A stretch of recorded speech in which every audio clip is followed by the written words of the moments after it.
Olá, meus amigos do Portal IED, tudo bem com vocês? Meu nome é Luciana Batista, sou professora de Direito Tributário e nós vamos agora revisar algumas questões aí, né, para o exame da OAB. Então, enfim, parabéns por estarem o dia todo aí acompanhando a gente aqui no Portal IED, todos os professores fazendo a revisão dos principais temas.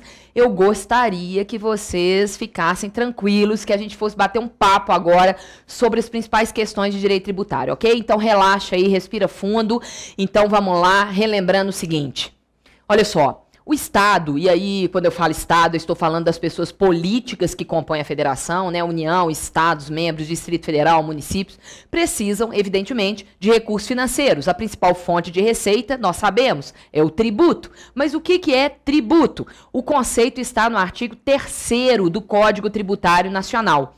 Aliás, uma questão importante já é a seguinte: o Código Tributário Nacional, atenção meus amigos, apesar de ter sido elaborado como uma lei ordinária em 1966, ele foi recepcionado, é isso que eu quero que você guarde, ele foi recepcionado como uma lei complementar de norma geral, ok? Uma lei complementar de norma geral, obrigatória então para todos os entes da federação. Tá? Então, materialmente, ele tem a força normativa de uma lei complementar de norma geral. E é lá no artigo 3º que nós vamos, então, resgatar o conceito de tributo. Tributo, nós sabemos, é toda prestação, ou seja, o objeto de uma relação jurídica a envolver credor e devedor, toda prestação compulsória, obrigatória em virtude de lei. Tá? Guarda isso para mim. A obrigação tributária, o tributo, é uma prestação obrigatória em virtude de lei, prestação ex lege, prestação pecuniária. Então envolve uma obrigação de dar, entregar dinheiro aos cofres públicos, ok? Uma prestação instituída em lei, tá? Princípio da legalidade tributária, que não é sanção de ato ilícito. Opa! Então o tributo não se confunde com a multa. Porque o fato gerador do tributo não pode ser jamais a descrição de um ato ilícito, ok? Então, o tributo não é sanção de ato ilícito, aí a diferença com a penalidade.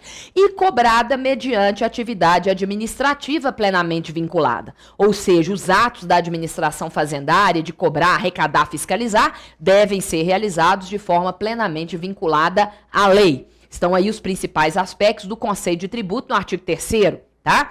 Prestação em moeda ou cujo valor nela se possa exprimir, né? O que não retira o fato de ser uma prestação que nasce tendo por objeto a entrega de dinheiro, prestação de dar. Maravilha. Então, o tributo é um gênero, vai se repartir em espécies. Quem pode instituir tributo, aumentar tributo, reduzir, conceder um benefício fiscal como uma isenção? Ora, as pessoas políticas que compõem a federação. Por quê? Porque elas têm, anota para mim, competência tributária. Então, nosso próximo tópico é o seguinte, que sempre cai na prova da OAB. O povo tem fetiche com competência, ama. Então, anota aí para mim, competência tributária. Competência tributária é o poder de legislar, ok? Instituindo, aumentando, reduzindo, extinguindo, concedendo benefício fiscal, é o poder de legislar. Esse poder está na Constituição Federal, tá? Então, a competência é matéria constitucional. Não há definição de competência no plano infraconstitucional que possa, digamos, se sobrepor à Constituição. O que eu estou dizendo é, as normas infraconstitucionais que falam sobre competência, elas devem reproduzir o texto constitucional. Então, primeiro tópico, competência é o poder de legislar. É um poder previsto na Constituição Federal. Maravilha. Quem tem competência? As pessoas políticas que compõem a federação. União, Estados, Distrito Federal e município. Duas características sempre cobradas na prova da OAB sobre a matéria de competência. Duas características de competência. Pensa comigo, será que os entes são obrigados a instituir os tributos previstos na Constituição? Ou aumentar periodicamente, ou reduzir, enfim, extinguir depois de um tempo? Será que os entes são obrigados a legislar? Não. O exercício da competência é uma faculdade, tá? Basta você se lembrar do imposto sobre grandes fortunas, não é verdade? Que está previsto na Constituição, mas ainda não foi instituído, não foi criado por parte da União, Tá? Então, o exercício da competência, primeira característica, é um exercício facultativo. Segunda característica, que costuma ser a pegadinha da prova. Costumava, né? Porque agora a gente não vai cair nisso mais, beleza? Competência é um poder indelegável. Indelegável. Aquele ente que recebe competência da Constituição não pode delegar, não pode transferir este poder para outro ente. Ele pode até não exercer o poder, mas não pode delegar, não pode transferir para outro ente. Então, a competência é um poder indelegável. O que pode ser delegado, atenção, meus amigos, todos juntos aqui? Beleza? Então, vamos lá. O que pode ser delegada é a capacidade ativa. Então, anota aí para mim. Competência, diferente de capacidade ativa. Senti que isso vai cair. Gente, tive uma sensação agora. Competência diferente de capacidade ativa. Competência é o quê? Poder de legislar. Capacidade ativa, anotem para mim, poder de cobrar, arrecadar, fiscalizar. Os poderes de cobrança, arrecadação, fiscalização, esses poderes podem ser delegados, podem ser transferidos para pessoa jurídica de direito público. Artigo 7º do Código Tributário Nacional. 7º do CTN. Então, avançando. Competência e poder de legislar, poder previsto na Constituição Federal para as pessoas políticas que compõem a federação. É um poder de exercício facultativo e é um poder, a competência, hein? Poder de legislar. Esse poder é indelegável. Tá? Não confundir com capacidade ativa, cobrar, arrecadar, fiscalizar, que aí sim pode ser delegado para pessoa jurídica de direito público. Beleza. E qual é, ou seja, assim, quais são os tributos de cada ente da federação? Ou seja, quais são os tributos que podem ser instituídos por cada pessoa política? Então, nós vamos agora falar de competência e espécies, tipos de tributo. Ok? Vamos começar pelo imposto. Imposto, os senhores sabem, é aquele tipo de tributo, é aquela espécie tributária com fato gerador não vinculado, não atrelado a qualquer atividade estatal. São fatos indicativos de riqueza, de capacidade contributiva. O fato de você ter a propriedade de um veículo automotor, ser proprietário de um imóvel urbano, de um imóvel rural, ter renda proveniente do seu trabalho. Então, são fatos não vinculados à atividade estatal. Competência para a instituição de impostos. Todos os entes da federação podem instituir impostos. Mas quais são os impostos de cada ente? Então, vem comigo, os impostos da União. Vamos relembrar quais são os impostos da União. Vou falar, depois eu anoto os artigos para vocês, ok?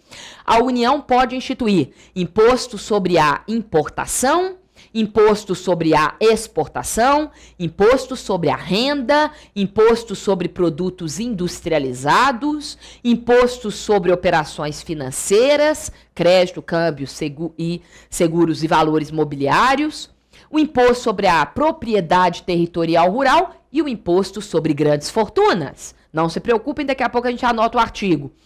E, além desses impostos, esses 7 impostos previstos lá no artigo 153, vocês devem se lembrar que eles adoram cobrar na prova. Seguinte, só a União, meus amigos, só a União pode instituir novos impostos. Além dos já previstos, ela pode prever, só a União pode instituir um novo imposto, um imposto ainda não previsto no texto. É a chamada competência residual. Competência residual, presente no artigo 154, inciso 1. Mas para a União instituir um novo imposto, ela tem que se valer da lei complementar. Não pode repetir fato gerador ou base de cálculo de imposto já previsto. E ainda esse imposto tem que ser não cumulativo, tá? E a União pode instituir também o imposto extraordinário de guerra. Em caso de guerra externa, iminência de guerra externa, a União pode instituir, então, o chamado imposto extraordinário de guerra. Vou anotar, então, os artigos da competência aqui da União para a instituição de impostos? Vamos lá. Então, União, olha só, para a espécie tributária imposto, ok? Competência da União está no artigo 153 e 154 da Constituição Federal. Ok? 153 e 154. Anotem também o artigo 147, que é a competência da União em território federal. Em território federal, a União acumula os impostos federais e os impostos estaduais. E se o território não for dividido em municípios, ela também acumula os impostos municipais, tá?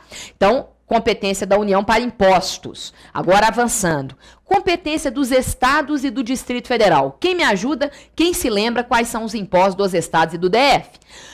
Imposto sobre transmissão, causa mortes e doações, o ITCD, o imposto sobre a propriedade de veículos automotores, IPVA, e o imposto sobre operação de circulação de mercadoria e prestação de serviço de transporte entre estados, entre municípios e serviço de comunicação, tá? O ICMS. E agora o que vai cair na prova, anota aí, tornei sentir aqui uma vibração quanto ao ICMS. Seguinte, lembrar que o ICMS incide na importação. Importação realizada por pessoa física ou jurídica, mesmo não sendo contribuinte do imposto. Ou seja, por exemplo, eu, Luciana, pessoa física, resolvo importar um veículo automotor para o meu uso pessoal.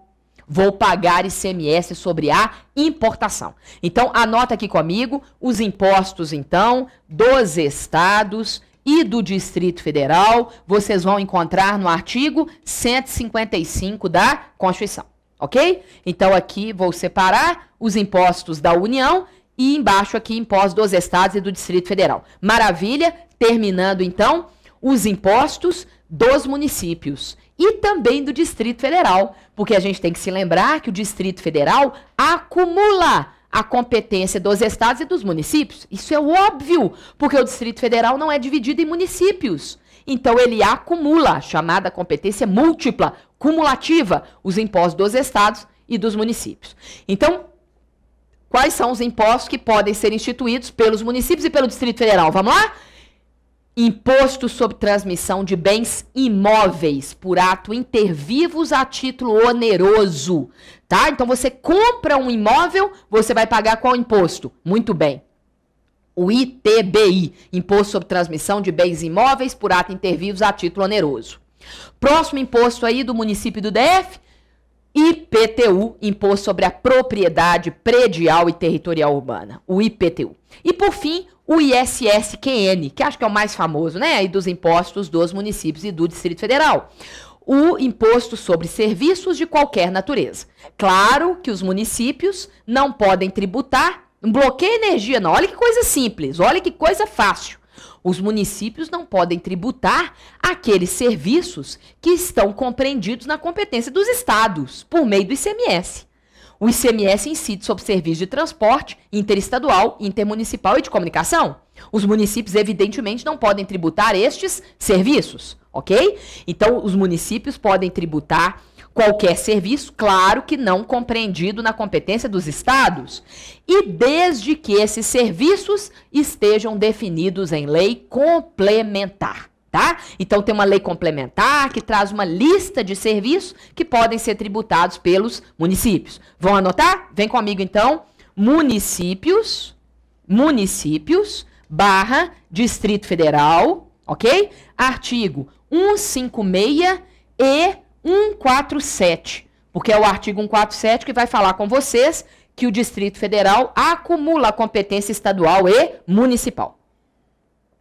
Beleza, então relembramos aqui os impostos de cada ente, vamos avançar. A espécie tributária taxa. A taxa, nós sabemos, é uma espécie de tributo com fato gerador vinculado à atividade estatal.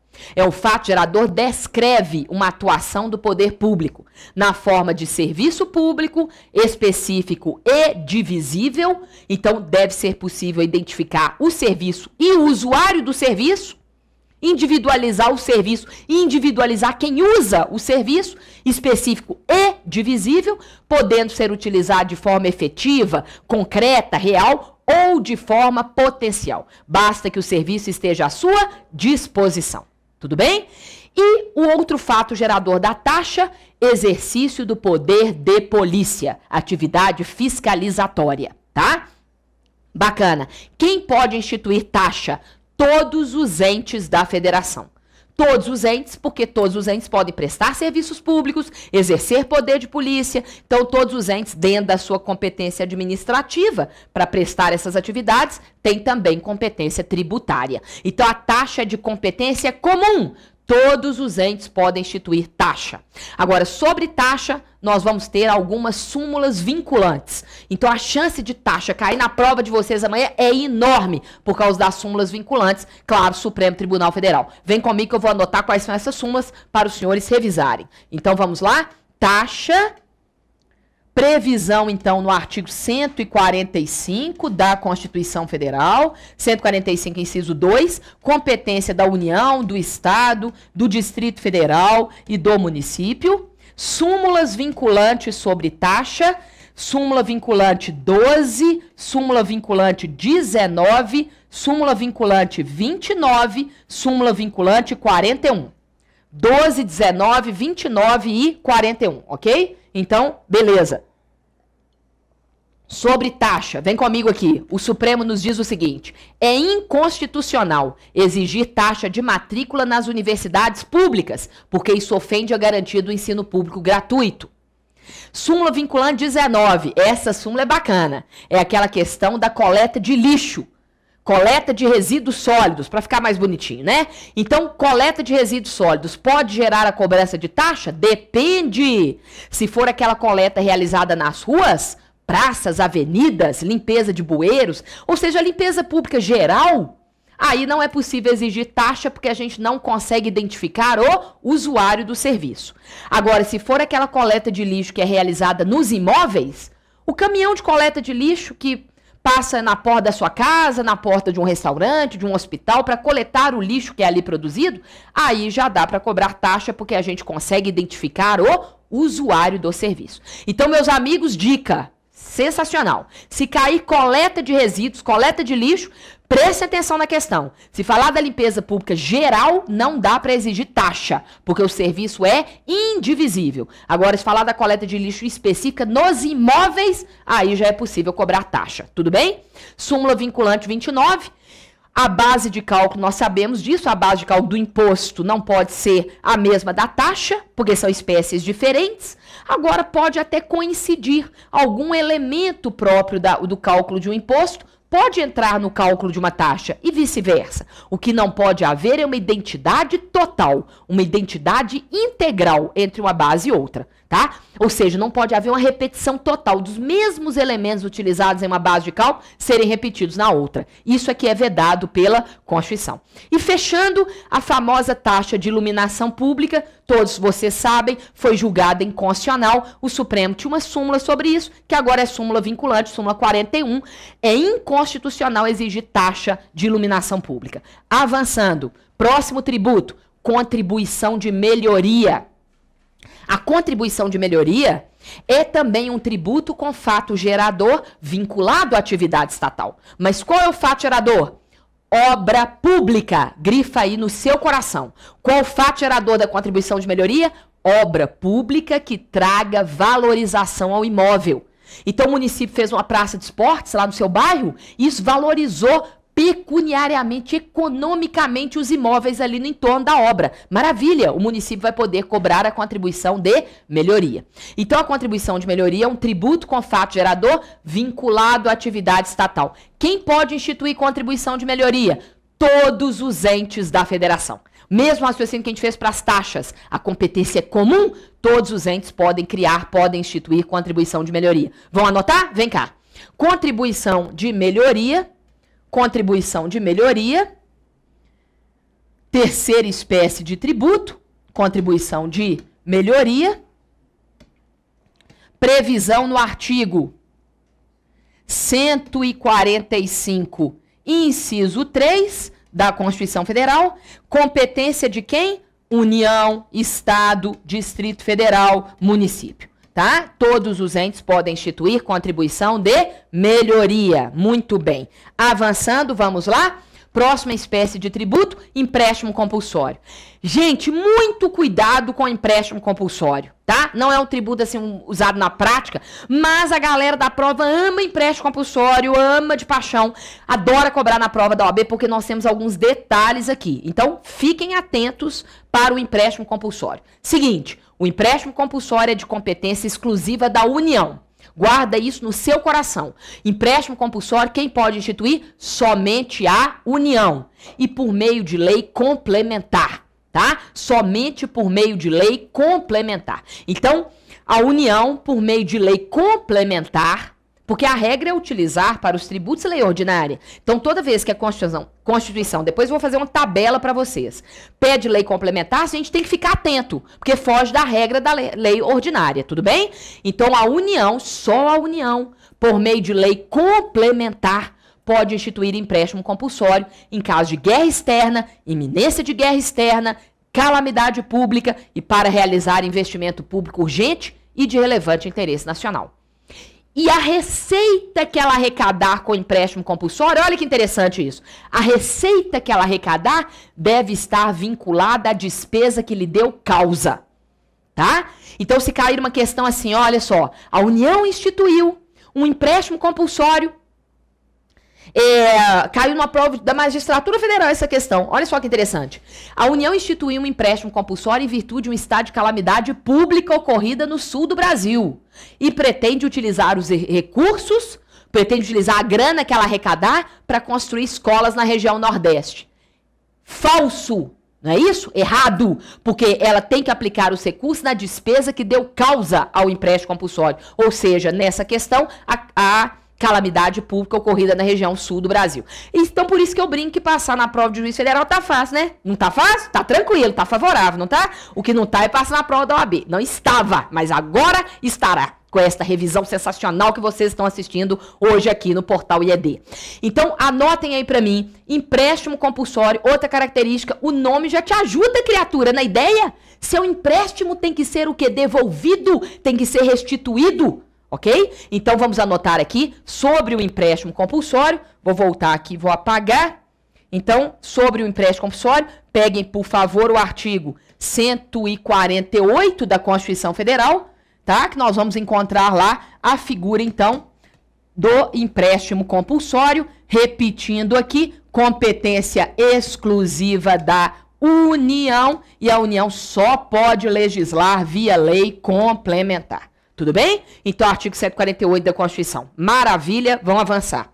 Último tipo de tributo, as chamadas contribuições especiais. As contribuições especiais estão nos artigos 149 e 149-A da Constituição. Então, vem comigo, já vou colocar aqui a referência para vocês e nós vamos, então, à análise das contribuições especiais, previsão nos artigos 149 e 149-A da Constituição, ok? 149 e 149-A do texto constitucional, lembrando que competência é sempre matéria constitucional, tá?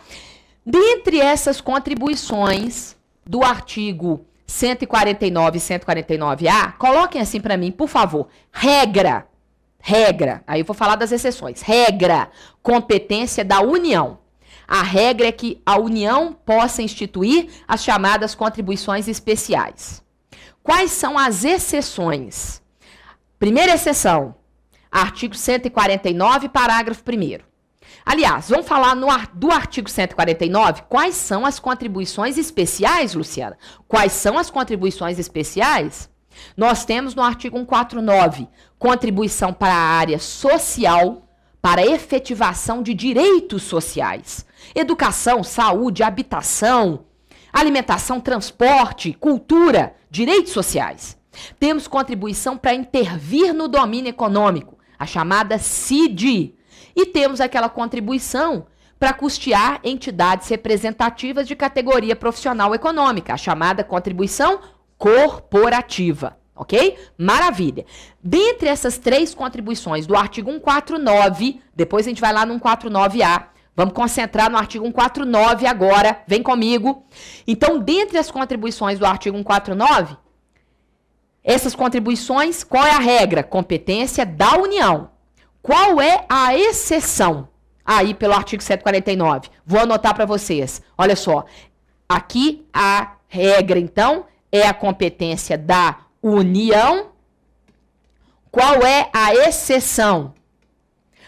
Artigo 149, parágrafo 1º, ok? 149, parágrafo 1º. O que nós vamos ter no artigo 149, parágrafo 1º? Olha que interessante. E olha que fácil também. Olha que tranquilo isso. Estados, Distrito Federal e municípios, se criarem, Estado, DF, município, se eles criarem um regime próprio de previdência para os seus servidores, então se eles instituírem um regime próprio previdenciário para os seus servidores, titulares de cargos efetivos, eles vão ter a competência para instituir uma contribuição a ser exigida desses servidores para custear em benefício desses servidores o regime próprio de previdência social. Ok? Então, se nós estivermos falando do regime geral de previdência, dos trabalhadores em geral, competência da União, contribuição para custear o INSS. Agora, se estivermos falando do regime próprio de previdência do servidor estadual, do DF e do município, raciocina comigo. Ora, quem vai ter competência? O Estado, o DF ou o município. Tranquilo? Então, dentro da área social, a contribuição previdenciária, regime próprio de previdência do servidor do Estado, DF e município. Maravilha, avançando. No artigo 149A, para a gente fechar aqui o tema das contribuições especiais e dos tipos, né, de tributo, então, no artigo 149A, nós vamos encontrar qual contribuição? Aquela muito famosa que veio para substituir a taxa de iluminação pública, que foi julgada inconstitucional. De qual contribuição eu estou falando? Contribuição, muito bem, para o serviço de iluminação pública, tá? Raciocina comigo. Quem tem competência para prestar o serviço de iluminação pública? Aí nas ruas, praças, avenidas. Município e Distrito Federal, assunto de interesse local. Então, quem vai poder instituir a contribuição para custear o serviço de iluminação pública? Maravilha, meus amigos, município e DF, ok? Então, no artigo 149A, competência do município e do Distrito Federal. Ótimo, terminamos aqui competência, poder de legislar, previsto na Constituição, e espécies de tributo, imposto, taxa, contribuição de melhoria, empréstimo compulsório e contribuições especiais. Tranquilo até aqui? Espero que sim. Estamos juntos? Então, avança comigo, anotem, por favor. Princípios constitucionais tributários. Dentro dos princípios constitucionais, eu queria conversar com vocês, relembrar aqui algumas questões sobre o princípio da legalidade tributária, tá? Então, o princípio da legalidade. Qual é a regra? A regra é o tributo ser instituído ou majorado por lei. Lei de cada ente da federação. Cada ente, evidentemente, dentro da sua competência. Então, o princípio da legalidade, para nos dar segurança jurídica, nos diz que o tributo deve ser instituído ou majorado por lei. Ótimo. Mas, que tipo de lei? Então, a regra é utilizar lei ordinária, mas eu disse para vocês agora há pouco, em algumas situações a Constituição pede lei complementar, então vamos relembrar quais são essas situações onde há necessidade de lei complementar. Porque se a Constituição pede lei complementar, nós sabemos que não dá para usar lei ordinária, medida provisória e lei delegada. Não dá para usar lei ordinária, medida provisória e lei delegada. Então não caiam nesta pegadinha. Vem comigo, anotem aqui, por favor, princípio da legalidade, ok? Vamos lá. Então, princípio da legalidade, previsão no artigo 150, inciso 1º da Constituição Federal. A regra é a utilização de lei ordinária para instituir, aumentar, reduzir tributo. Porém, em algumas hipóteses, a Constituição pede lei complementar. Meus amigos, vamos juntos. Quais são os tributos para os quais a Constituição pede lei complementar? Imposto sobre grandes fortunas, artigo 153, inciso 7º da Constituição. O empréstimo compulsório, que vimos agora há pouco, o empréstimo compulsório. O imposto residual, aquele novo imposto que pode ser criado pela União, 154, inciso 1. E novas contribuições para a Seguridade Social, 195, parágrafo 4º. A União pode criar novas contribuições para a Seguridade Social, somente por lei complementar. Ok? Então, volta aqui, vamos lá. Olha só, para o imposto sobre grandes fortunas, o imposto residual, o empréstimo compulsório, novas contribuições para a Seguridade Social, só lei complementar. Então, cuidado, porque eles vão tentar te pegar dizendo o seguinte: a União instituiu um novo imposto por medida provisória.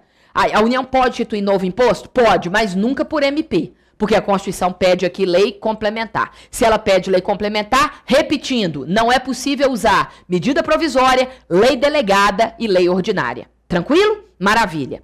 Exceções ao princípio da legalidade. Anotem para mim. Todas as exceções ao princípio da legalidade, dizem respeito à alteração de alíquota. Olha que bacana essa dica, guarda isso no seu coração para mim. Todas as exceções dizem respeito à alíquota, tá? As exceções estão no artigo 153, parágrafo 1º, a alíquota do imposto sobre a importação, sobre a exportação, IPI e o IOF, que pode ser alterada por ato do Executivo. 177, parágrafo 4º, inciso 1º, a linha B de bola, a chamada CID combustível, também de competência da União. Sua alíquota pode ser alterada por ato do Poder Executivo. E fechando, o ICMS de incidência monofásica numa única etapa sobre combustíveis a serem previstos em lei complementar, tá? Então, para este ICMS, 155, parágrafo 4º, para este ICMS, que é a competência do Estado e do DF, né? A alíquota é fixada em convênio, que é também um ato do Poder Executivo, tá bom? Então, maravilha até aqui? Estamos juntos? Então, as exceções ao princípio da legalidade e o que normalmente eles cobram são aquelas exceções que dizem respeito aos impostos regulatórios do comércio exterior, regulatórios do mercado financeiro, que é o II, o imposto de importação, o imposto de exportação, o IPI, imposto sobre produtos industrializados, e o imposto sobre operações financeiras. Então, a alíquota, a exceção é somente quanto à alíquota, pode ser alterada por ato do Poder Executivo nos limites da lei. Bacana até aqui? Maravilha. Sobre o princípio da anterioridade, tem uma súmula vinculante que eu quero comentar com vocês, tá? Princípio da anterioridade, senhores sabem, é aquele princípio que diz que um tributo, qual é a regra? Existem inúmeras exceções. Você vai falar de todas as exceções, você nem vou, sabe por quê? Se você aprendeu até agora, maravilha. Se não aprendeu, reza pra não cair, criatura, porque de hoje pra amanhã nem dá tempo mais de decorar. Então vamos combinar assim? Então se você não aprendeu ainda, reza aí pra não cair. Então sobre o princípio da anterioridade, não vai cair tudo mesmo, então reza pra essa parte não cair. Então sobre o princípio da anterioridade, coloca aí pra mim. Súmula vinculante, número 50. É essa daí que eu quero. A súmula vinculante número 50 diz o seguinte: quanto ao princípio da anterioridade, que é aquele princípio que diz, se um tributo é criado ou é aumentado, ele só pode ser exigido no ano seguinte, com um mínimo de 90 dias. Princípio da noventena. Não é isso? Então, o tributo instituído ou majorado só pode ser exigido no ano seguinte, com um mínimo de 90 dias. Essa é a regra. Mas o princípio da anterioridade, olha que interessante, ele não se aplica quando há uma alteração do prazo para pagamento do tributo. Porque alterar prazo, gente, a data para pagar o tributo, isso não significa instituir o tributo ou aumentar o tributo. Então, se não há uma criação do tributo, nem um aumento do tributo, ou seja, uma majoração da carga tributária, não há que se falar em princípio da anterioridade. tá? Então, sob princípio da anterioridade, vou anotar aqui para vocês, vamos lá, súmula vinculante número 50, ok? Então, anterioridade, súmula vinculante 50, ok? Importantíssimo, alteração do prazo para pagar não se submete à anterioridade, que não significa instituir ou aumentar o tributo. Não dou conta de pelo menos anotar, fiquei arrependida. Vou colocar aqui os artigos onde estão as exceções. Não dou conta, tá? Morri de remorso. Então, vou colocar, ok? Se puder ler hoje de madrugada, tá válido, tá favorável para vocês. Então, coloquem aí, exceções. As exceções vocês vão encontrar no artigo 150, parágrafo 1º da Constituição Federal. A questão da CID combustível, que não se submete à anterioridade de exercício. 177 da Constituição, parágrafo 1º, 177 da Constituição, parágrafo 4º, acho que é 4º, isso, inciso 2, a linha B, tá? Inciso 1º, a linha B, é a CID, a questão da CID combustível, 177 da Constituição Federal, o ICMS, monofásico sobre combustíveis, nossa, apertei errado aqui, vamos lá, o ICMS monofásico sobre combustível, 155, parágrafo 4º, inciso 4º, a linha C, e as contribuições de custeio da Seguridade Social, 195, parágrafo 6º, porque só se submete aos 90 dias, ok? Então, nesses dispositivos, vocês encontram as exceções ao princípio da anterioridade. Avançando, vamos lá. Nós vamos agora sair do texto constitucional, tá? Se quiser, enfim, né? É claro que pode cair aí princípios e imunidades, mas nós vamos ter tempo de abordar todos aqui. Então, é importante a leitura, se puderem, dos artigos 150 a 152 da Constituição, tá? Princípios e imunidades tributárias. Mas nós vamos sair do texto constitucional para a gente conversar um pouco sobre o Código Tributário Nacional. Tem assuntos importantes ali dentro do Código. E vamos começar pelo tema da obrigação tributária. Meus amigos, o que é a obrigação? A obrigação é aquela relação jurídica a envolver credor e devedor. Sujeito ativo, credor, ao sujeito passivo, devedor, tendo por objeto uma prestação. Esta relação jurídica, a que o Código chama de obrigação, ela nasce com a ocorrência do fato gerador. Então, ocorrido o fato gerador, nasce a obrigação, essa relação a envolver credor e devedor, tendo por objeto uma prestação. Maravilha! Vocês vão me ajudar agora, hein? Olha só, assunto tranquilo, tenho certeza que todo mundo domina. Quais são os dois tipos de obrigação no direito tributário? Bacana, obrigação principal e obrigação acessória. A obrigação principal tem por objeto o pagamento de tributo ou penalidade pecuniária. Tributo ou multa. Então coloca aí para mim, obrigação principal, entrega de dinheiro, prestação de dar. Ok? Obrigação principal, entrega de dinheiro, prestação de dar.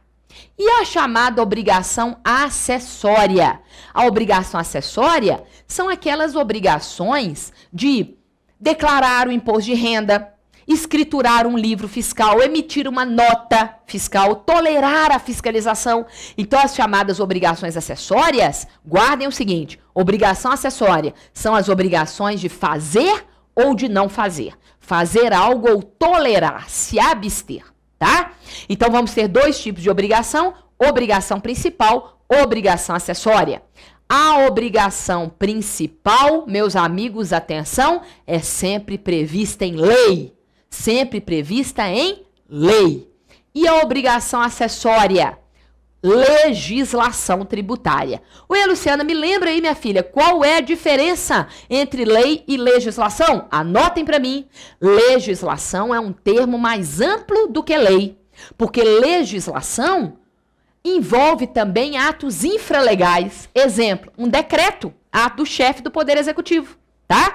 Então, enquanto a obrigação principal, que é o pagamento de tributo ou penalidade, é sempre matéria sob reserva de lei, a obrigação acessória, olha que interessante, Pode estar prevista em lei? Pode, mas pode também estar prevista no ato do Poder Executivo, porque a obrigação acessória é matéria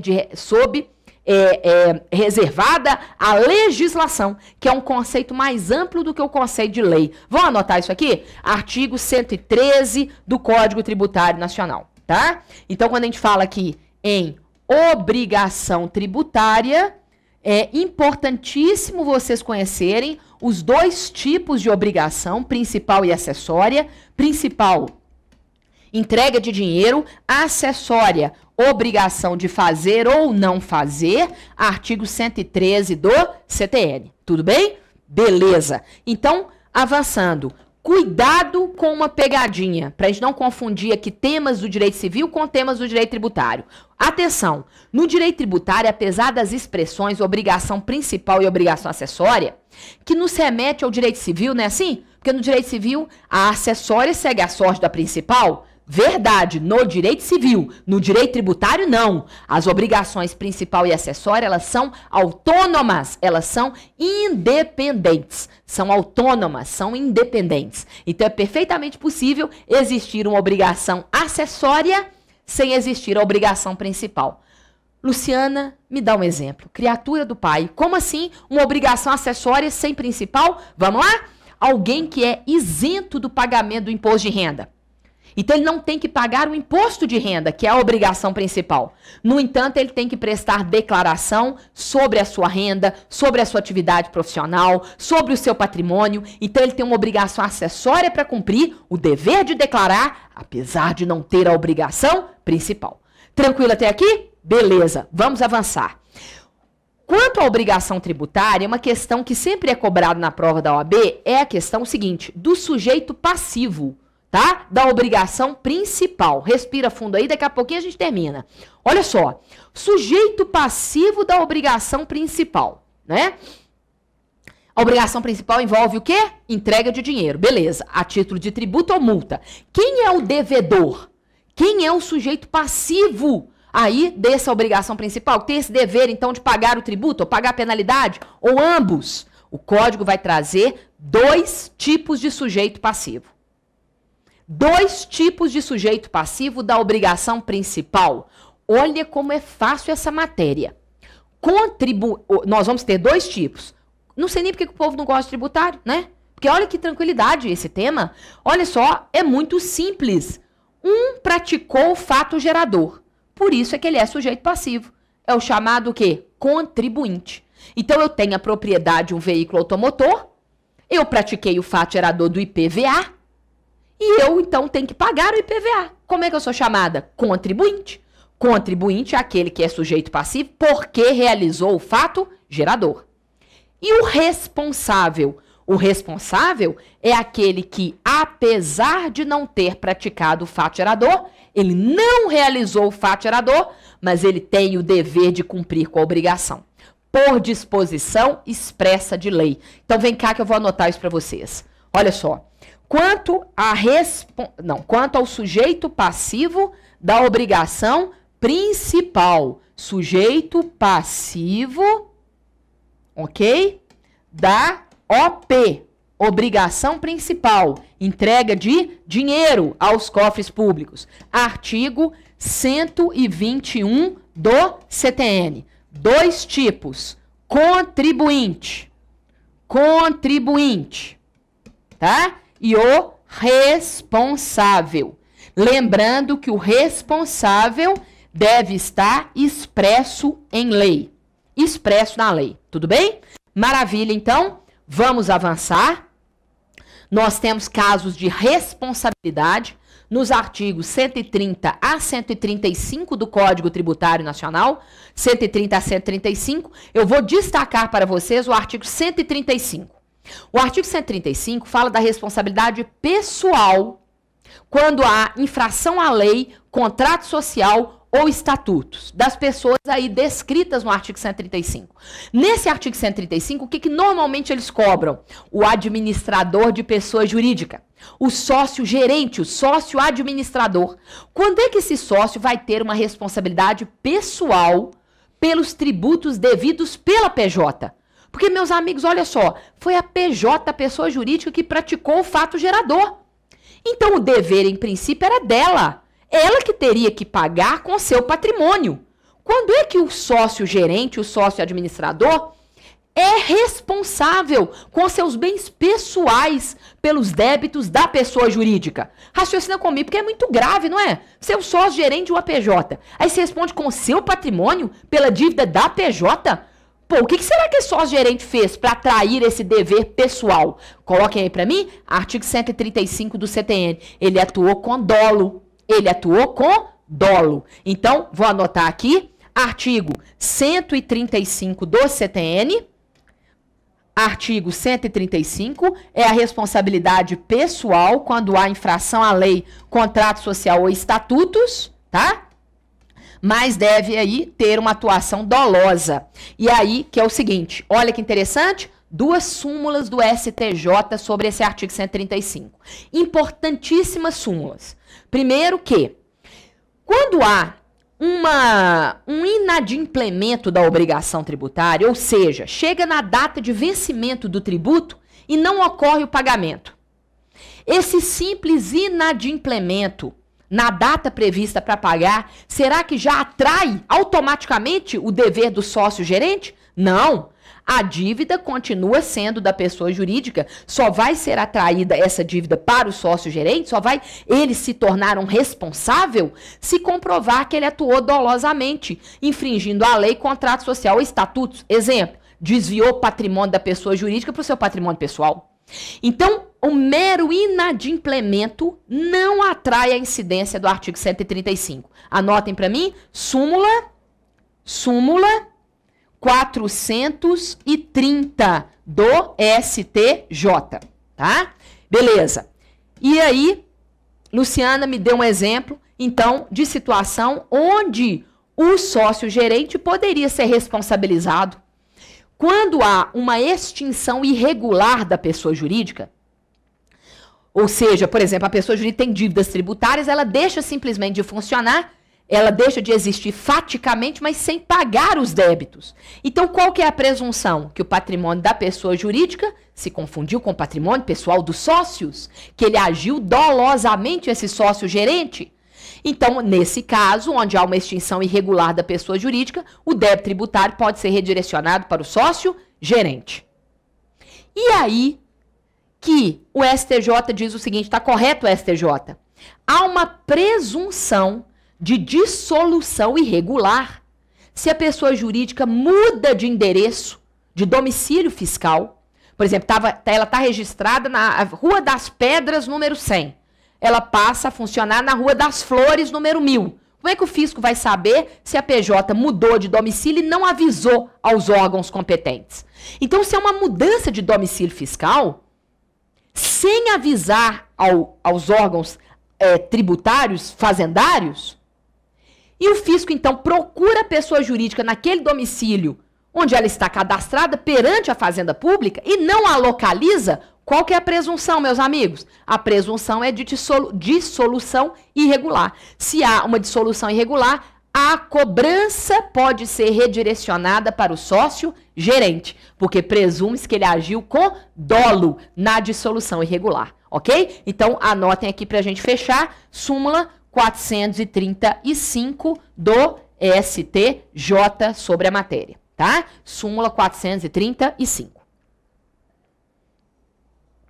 E para concluirmos, eu juro, tá? Não vou passar do meu tempo aqui não, só mais um minutinho, para a gente concluir então, crédito tributário. O crédito tributário é decorrente da obrigação principal segundo o artigo 139 do CTN. Então, quando a gente fala em crédito tributário, nós estamos falando da obrigação pecuniária. O crédito é justamente o tributo ou a penalidade pecuniária, tá? Então, o crédito para a fazenda é justamente essa obrigação de dar, né, por parte do sujeito passivo, de entregar dinheiro à fazenda pública. Muito bem. Existem 3 tipos de lançamento. O lançamento vai formalizar, documentar, registrar o nascimento do crédito tributário. Lançamento por declaração, onde o sujeito passivo tem o dever de declarar fatos e o fisco lança com base nesses fatos. declarados pelo sujeito passivo. Exemplo, eu estou comprando um imóvel do meu amigo Marcelo. Aí eu declaro para o fisco essa situação. Então eu estou declarando fatos e o fisco vai lançar com base nessas declarações. Lançamento de ofício, onde a lei determina que o lançamento é feito de ofício, como no caso do IPTU, onde o fisco já dispõe de todos os dados de que ele necessita para lançar. Ou os demais tipos de lançamento não surtiram os efeitos desejados, ou o fisco precisa lançar penalidade, ou o sujeito passivo agiu com dolo, o fisco lança de ofício. E o mais famoso, que é o lançamento por homologação, ou auto-lançamento, porque dá uma ideia de que é o sujeito passivo quem está lançando, mas isso não é verdade, porque o lançamento é privativo do fisco. O lançamento é um ato privativo da autoridade administrativa. No lançamento por homologação, é o próprio sujeito passivo quem verifica a ocorrência do fato gerador, calcula o crédito tributário e paga. E o fisco só vai ter, então, a possibilidade de verificar dentro do prazo decadencial se o sujeito passivo agiu conforme a lei. Então, encerrando, 3 tipos de lançamento: declaração, ofício e homologação, tá? A partir do artigo 147 a 150 do Código Tributário Nacional. Posso deixar um para casa para vocês? Leiam, por favor, o que suspende a exigência do crédito tributário, o que suspende a exigibilidade do crédito. Se o sujeito passivo, então, é beneficiado com a moratória, prorrogação do prazo para pagar, se ele faz um parcelamento do débito, se ele obtém uma liminar em mandado de segurança, liminar ou uma antecipação de tutela em outras ações, se ele faz depósito do montante integral, se ele entra com recurso administrativo, todas essas situações suspendem a exigibilidade do crédito tributário. O que extingue o crédito tributário? Depois eu anoto os artigos e a gente finaliza. O que extingue o crédito tributário? Ora, pagamento, compensação, transação, acordo entre as partes, remissão, que é o perdão da dívida, decadência, perda do prazo para lançar, prescrição, perda do prazo para cobrar, conversão do depósito em renda, o pagamento lá no tributo lançado por homologação, o pagamento e a homologação por parte do fisco, a decisão final num processo administrativo ou num processo judicial que reconhece que o sujeito passivo ganhou administrativamente ou judicialmente. Quando ele faz uma consignação em pagamento, ele quer pagar e o fisco estava impedindo que ele pagasse, e ele ganha o depósito e converte em renda. E da ação em pagamento em bem imóvel. Imóvel, na forma da lei. Vai cair na sua prova, não se deixe enganar, hein? Da ação em pagamento em bem móvel, errado. Da ação em pagamento em bem imóvel, na forma da lei. E o que exclui o crédito tributário? Isenção e anistia. Então, vamos lá, repassando aqui, só anotar os artigos sobre crédito tributário, tá? E já finalizo sobre crédito tributário. É importante, então, vocês saberem o que suspende a exigibilidade, artigo 151 do CTN. O que extingue o crédito, artigo 156. E o que exclui o crédito tributário, artigo 175. Todos os artigos, claro, do Código Tributário Nacional. Tudo bem? Maravilha, então, meus amigos, muito obrigado pela atenção, tá? Parabéns por terem chegado até aqui, por terem estudado, por terem se dedicado tanto. Fiquem tranquilos, fiquem confiantes, tá? Todos nós estamos torcendo por vocês. Contem com a equipe do Portal IED. Amanhã, logo depois da prova, a gente faz uma análise das questões, tá? Nos acompanhem lá pelo Periscope, @portalied.com.br. Eu vejo vocês, então, logo depois da prova amanhã. Um grande abraço, boa sorte. Tchau.